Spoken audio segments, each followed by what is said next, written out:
Em Portugal, o cancro coloretal é o segundo cancro mais frequente nas mulheres, depois do cancro da mama, e o segundo mais frequente nos homens, depois do cancro da próstata. Apesar de ser um dos cancros mais fatais, é também um dos mais curáveis se for detectado precocemente.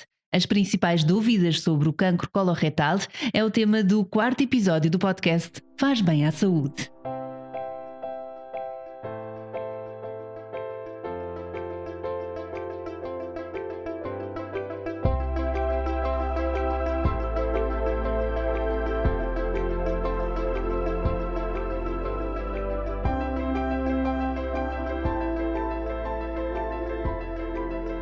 Bem-vindo a mais um episódio de Faz Bem à Saúde, o podcast da Medis que ajuda a simplificar os principais temas de saúde. O meu nome é Patrícia Figueiredo, tenho comigo o Dr. Leopoldo Matos, gastroenterologista no Hospital Lusíadas, Lisboa, para nos esclarecer todas as dúvidas sobre o cancro coloretal. Dr. Leopoldo, muito obrigada por ter aceitado o nosso convite, por estar aqui neste podcast da Medis para nos esclarecer acerca desta patologia. Eu sugeria que começássemos então pelo princípio, ou seja, já sabemos que o cancro coloretal é também conhecido por cancro do cólon ou cancro do intestino grosso. Mas em que consiste exatamente esta doença? Pois é uma doença maligna e resulta da perda de controle do nosso organismo sobre uma série de células do intestino grosso ou do reto, e daí coloretal. Essa modificação das células, ao longo do tempo, vai-se progredindo, até que elas deixam absolutamente de ser controláveis para o nosso organismo. E então, inicialmente, crescem dentro do intestino, depois vão invadindo a parede do intestino e passam para o peritoneu, para o abdômen, e depois podem, inclusivamente, dar lesões à distância, que são as conhecidas metástases e que todos gostamos de evitar. É verdade. Gostaria de saber também quais é que são as causas que são apontadas hoje em dia para o aparecimento do cancro coloretal. Olha, gostaríamos muito de saber responder de forma muito clara a essa questão, e é uma curiosidade que a comunidade científica tem permanentemente, mas pode haver condições do próprio indivíduo, e daí que a mesma pessoa possa ter tumores da mama, do pulmão, do cólon ou do reto na sua vida. Pode haver famílias com traço genético facilitador também, e pode haver condições do ambiente, da alimentação, dos hábitos físicos que facilitem também o aparecimento deste cancro, de modo que não temos uma razão objetiva. Sabemos o que é que se passa com a célula, mas não sabemos porque é que isso acontece em determinada fase da vida. Não sabemos exatamente identificar o porquê. O porquê. O que é certo é que sabemos identificar alguns sintomas a que de facto devemos estar atentos. Por exemplo, uma das manifestações mais evidentes desta doença é o sangue nas fezes. Que outros sintomas é que podemos estar atentos? Olha, de facto, a preocupação com o nosso corpo deve ser permanente, e por isso, de uma forma simples, aquilo que nos pode chamar a atenção para irmos esclarecer junto de um médico, principalmente se for possível do nosso médico assistente e de família, é a alteração do hábito do meu intestino. Se eu sou obstipado e começo a ter diarreias, ou o inverso, se eu tenho de facto essa perda de sangue, se eu tenho dores abdominais que não sei esclarecer e não são passageiras, são persistentes, se eu emagreço, se eu tenho uma alteração grande do apetite, se eu tenho uma anemia, qualquer destas condições genéricas no meu organismo ou específicas do abdômen e do funcionamento do intestino devem-me levar a tentar esclarecer e avaliar a situação. De facto, é muito importante ouvirmos o nosso corpo, estarmos atentos a estes sinais, até porque 90% dos casos de cancro coloretal podem ser prevenidos se detectados numa fase precoce. O que é que nós podemos fazer então? Portanto, ao sentirmos um destes sintomas, devemos contactar o nosso médico, partilhar estas preocupações? Sim, com certeza, e será dessa forma que podemos ter um benefício extraordinário, que é ter um diagnóstico precoce. Repare que se eu conseguir identificar um destes tumores já em condição maligna, absolutamente limitado dentro do intestino grosso, eu posso fazer um ato cirúrgico ou o tratamento que seja e remover a totalidade do tumor e não deixar nenhuma célula maligna dentro daquele organismo. E de tal maneira isto é eficaz que, por exemplo, na globalidade dos tumores do cólon e do reto, estão vivas metade das pessoas aos 5 anos do diagnóstico. Mas nos indivíduos em que o diagnóstico foi precoce, ou seja, em que não havia nada fora do intestino, essa sobrevida passa para 90%, ou seja, só 10% daqueles indivíduos é que vieram a falecer por causa deste tumor. Claro, E portanto faz isto toda a é diferença. um motivo muito grande para que sejamos todos alertados e que possamos estimular as pessoas à procura do diagnóstico precoce. Claro, aqui a questão do rastreio é O importantíssima. rastreio é outro nível e é de facto aí que todos nós devemos fazer com que a população em geral possa aderir e perceber a grande vantagem do rastreio. Portanto, proativamente, nós podemos de facto contribuir para este diagnóstico Sim, precoce. A partir de que idade é que podemos fazer o rastreio? Olha, Patrícia, uma das coisas mais interessantes deste tumor é que 90% deste tumor aparece depois dos 50 a 55 anos e vai evoluindo exponencialmente conforme a idade vai avançando. E também quase todos estes tumores têm início em lesões benignas, que é aquilo que todos nós ouvimos já falar dos pólipos. Esses pólipos, durante 5 a 10 anos, podem ser benignos e por isso é nestes casos em que o rastreio é importante, porque o diagnóstico precoce, o tumor maligno já lá está, é inicial, está a começar. No rastreio eu ainda não tenho tumor maligno em princípio e por isso devo, se tiver 50 ou mais de 50 anos, ou se eu tiver uma carga familiar importante, devo procurar o meu médico para ser aconselhado a fazer métodos de rastreio que identifiquem lesões precursoras da malignidade, que Claro. são esses tais pólipos que podem ser removidos. Ainda é de uma forma mais precoce, mais proativa e com resultados ainda mais benéficos. Exatamente, porque os grandes critérios para o rastreio é ter 50 anos ou mais e não ter queixa nenhuma. São indivíduos aparentemente e totalmente saudáveis, que, no sentido específico do intestino, que devem fazer esse rastreio, exatamente porque os pólipos, até serem de um tamanho grande ou terem transformação maligna, podem não dar e raramente dão sinal. E por isso nós devemos procurá-lo. Muito bem. Aqui falando no rastreio ainda, quais é que são as principais formas de rastreio? O rastreio pode ser feito de duas maneiras. Além da pesquisa de sangue oculto, que é a procura mais imediata de sangue nas fezes, e depois teremos que ir procurar de onde ele vem, do tubo digestivo. Esta pesquisa leva-nos, se for positiva, leva-nos obrigatoriamente a fazer exames para identificar de onde é que esse sangue tem origem. Deve ser feito regularmente, em determinadas idades e em determinadas famílias, deve ser feito de ano a ano ou de 2 em 2 anos.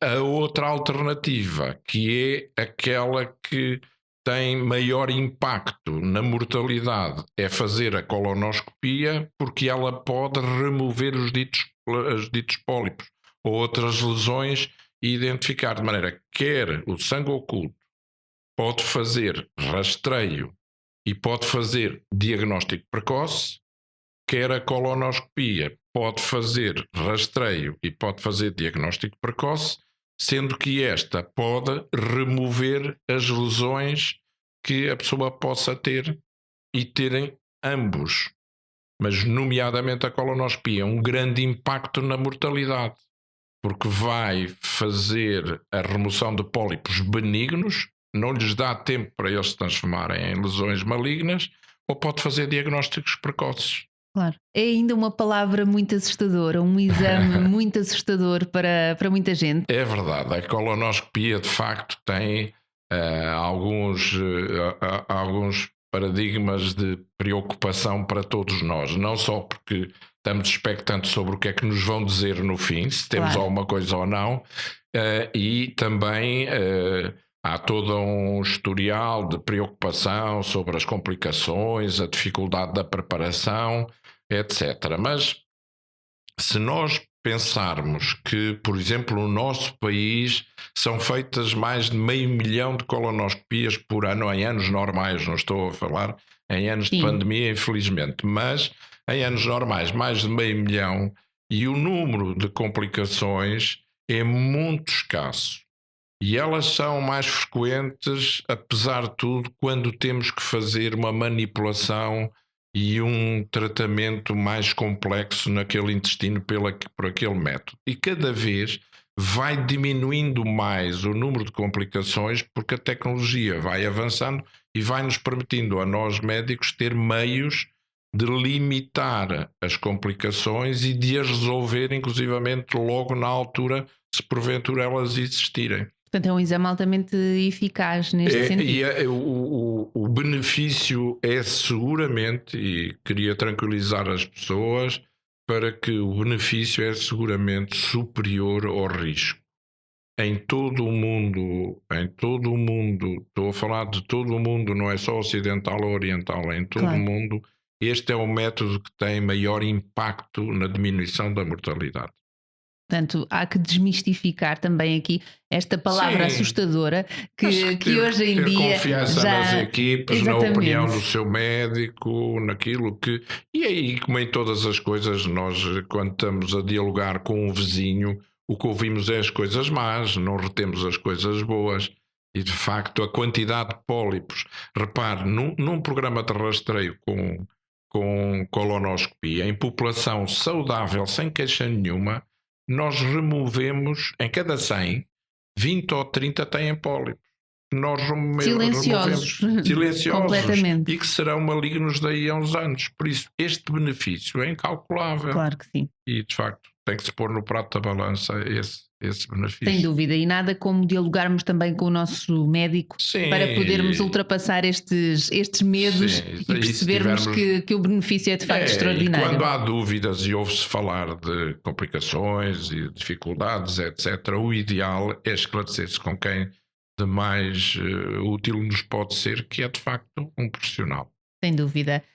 No caso de um diagnóstico da doença, quais são as principais opções de tratamento que estão atualmente disponíveis? Isso depende muito do estadiamento. A primeira coisa depois do diagnóstico que nós temos que fazer é perceber exatamente qual é a extensão da doença. Se ela está localizada, se já se estendeu à área exclusiva do intestino ou se tem lesões à distância, nomeadamente no pulmão e no fígado. Conforme um destes estadios nós identificamos, assim devemos fazer primeiro tratamento que será de quimioterapia ou será de radioterapia, especificamente no do reto, e podemos depois fazer cirurgia. Se temos a noção de que está localizado o tumor, a cirurgia é a primeira opção, com grandes sucessos de sobrevida. Era precisamente aí que gostaria de insistir. De facto, há uma taxa muito importante e muito feliz de sucesso. Exatamente. Quer o rastreio e a prevenção, quer depois a terapêutica. Então a satisfação que é fazer um diagnóstico precoce ou remover um pólipo benigno é inimaginável para quem se dedica a proteger a saúde e a vida dos outros. É uma grande vitória cada um desses casos. E é uma alegria para a equipe e é uma grande alegria também para a pessoa. São de facto palavras muito importantes para deixar também uma mensagem positiva para quem nos acompanha e uma mensagem de esperança de que de facto os casos de sucesso se multipliquem cada vez mais. Para isso é muito importante o tal rastreio que temos vindo a falar. Está inclusivamente a decorrer uma campanha de detecção da doença e eu gostava que nos falasse um bocadinho sobre isso, deixando uma vez mais este alerta para que toda a gente possa perder os medos e fazer o rastreio. O mês de março, a nível europeu, é o mês do cancro do cólon e do reto. E é exatamente neste mês que nós fazemos um grande esforço de divulgação e por isso eu louvo todas as iniciativas e esta iniciativa que nos trouxe até aqui é louvável, exatamente porque motiva pessoas saudáveis a fazer o rastreio para identificar lesões benignas e estimula todos aqueles que tenham alguma alteração, alguma queixa ou algum sintoma que os possa levar a fazer um diagnóstico precoce. E isso é altamente estimulante, porque, como dissemos, quer o rastreio, quer o diagnóstico precoce, quer as possibilidades terapêuticas, se a lesão for muito localizada, o benefício é extraordinário.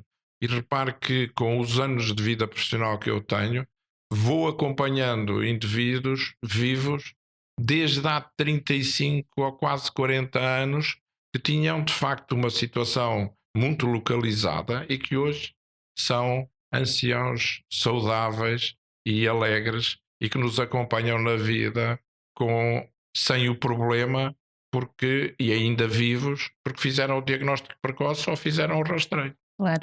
Dr. Leopoldo, são de facto palavras muito encorajadoras. Dizia que de facto o mês de março é o mês dedicado à sensibilização para o cancro coloretal. Falávamos aqui desta campanha que está a decorrer. Explique-me só um pouco desta campanha para conhecermos melhor. Esta campanha, que é uma iniciativa da MEDIS, permite que, de uma forma gratuita e voluntária, através de um esquema montado nas farmácias nacionais, qualquer indivíduo possa fazer um rastreio e um diagnóstico precoce com a pesquisa de sangue oculto. É um método muito simples, muito fácil de fazer, com um valor importante para contrariar esta doença e para identificar aqueles que possamos ter já alguma lesão.